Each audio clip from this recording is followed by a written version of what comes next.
ঢাক ঢোল পিটিয়ে পুরো গ্রাম মাতিয়ে বিয়ে করার দিন বুঝি ফুরিয়ে এলো এবার। বিয়ের অনুষ্ঠানে ১০০ জনের বেশি অতিথি হলেই এবার উঠেছে মোটা অঙ্কের কর নির্ধারণের প্রস্তাব। এমনই এক প্রস্তাব দিয়েছেন লক্ষ্মীপুর ১ আসনের সংসদ সদস্য ও বিএনপি নেতা শাহাদাত হোসেন।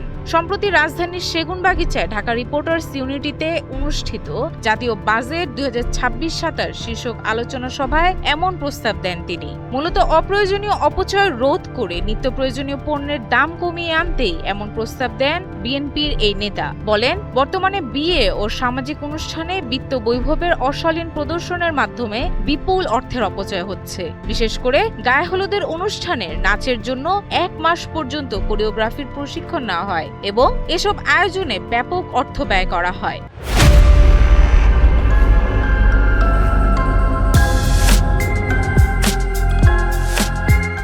অনেক অনুষ্ঠানে হাজার হাজার মানুষ অংশ নেন, অথচ পরিবেশিত খাবারে বড় একটি অংশ নষ্ট হয়ে যায়। একসময় দেশে অতিথি নিয়ন্ত্রণ আইন ছিল, যেখানে নির্দিষ্ট সংখ্যার বেশি অতিথি হলে কর দিতে হতো। আর সেই আইনের কথা উল্লেখ করেই এমন প্রস্তাব দেন শাহাদাত হোসেন। দাবি তুলেন, বিয়ের অনুষ্ঠানে ১০০ জনের বেশি উপস্থিত প্রত্যেক অতিথির জন্য ১,০০০ টাকা করে সরকারি কর নির্ধারণ করা হোক।